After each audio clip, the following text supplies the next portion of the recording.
A gente vai agora com o VT do menino Ítalo. O menino Ítalo sempre traz alguma coisa bacana pra gente. Solta o VT aí. O diabetes é uma doença que, quando mal controlada, pode acarretar em sérias complicações para o paciente. Uma delas é o surgimento de lesões de difícil tratamento, que ocorrem principalmente nos pés. Por isso, esse conjunto de problemas é conhecido como doença do pé diabético. Se não tratado adequadamente e desde o início, o pé diabético gera consequências graves, como as úlceras crônicas, que podem levar à amputação. De acordo com a Sociedade Brasileira de Diabetes, estima-se que em todo o mundo ocorram 2 amputações a cada minuto devido ao pé diabético. Grande parte dessas amputações, cerca de 85%, são precedentes de úlceras diabéticas.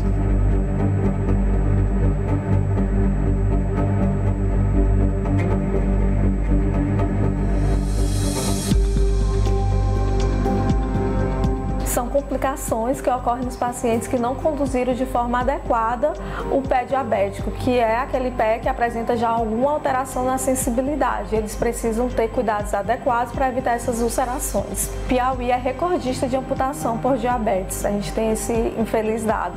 Além das feridas, também são características do pé diabético a diminuição da sensibilidade nos pés, deformidades, alterações da marcha e infecções. Esta especialista explica que as feridas diabéticas são divididas em 3 classificações: feridas neuropáticas, vasculares e feridas mistas. A gente tem as úlceras neuropáticas, que é aquele paciente que apresenta uma perca da sensibilidade, ou seja, ele calça um calçado e ele não sente quando tem uma pedrinha ou é um calçado muito apertado, que leva a um calo ou uma bolha, que vai levar a uma ulceração, que vai ter dificuldade de cicatrização e pode ocasionar o desfecho negativo de uma amputação. As vasculares são aquelas que têm uma alteração na circulação arterial. Muitas vezes a gente observa na prática aquele paciente que tem um pé pálido, muitas vezes não tem os pelos dos dedos, algumas vezes o profissional pode ter dificuldade de avaliar o pulso daquele paciente. Há uma característica também, muitas vezes, de isquemia, que é uma dificuldade de circulação no local que leva a um desfecho mais rápido de amputação. Então, as vasculares elas acabam sendo um pouco mais graves. E tem as mistas, que têm componentes tanto neuropáticos como vasculares. A especialista explica ainda que o principal cuidado é inspecionar diariamente os pés. Essa avaliação pode ser feita pelo próprio paciente ou por um familiar, o que ajuda a identificar pequenas alterações que podem evoluir para sérios ferimentos. No Consenso Internacional de Prevenção de Úlceras Diabéticas, eles colocam como primeiro pilar a avaliação dos pés do paciente diabético por um profissional especializado. Para quê? Para que ele consiga identificar deformidades, calos, fissuras e fazer o tratamento rápido para que evite as futuras ulcerações e complicações.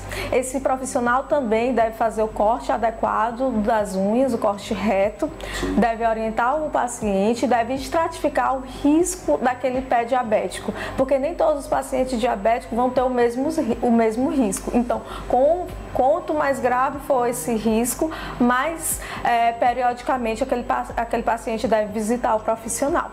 Esse paciente também ele deve ter uma orientação sobre a adequação de um calçado adequado.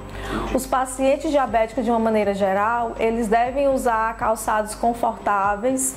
As mulheres evitar calçados de bico fino, salto, porque fazem uma pressão maior em algumas regiões que podem levar a calos. Os pacientes diabéticos que já apresentam alguma deformidade ou mesmo amputação, eles já devem usar um sapato adaptado sob medida para que evite novas úlceras ou novas calosidades. Esses pacientes, como você mesmo já mencionou, também são orientados sobre a higienização diária e hidratação, além de outros hábitos saudáveis como alimentação, controle glicêmico, e atividade física também é muito importante para conduzir de uma maneira mais tranquila e evitar esse desfecho negativo que a gente tem como desafio, não só aqui no nosso estado, mas mundial, de amputação.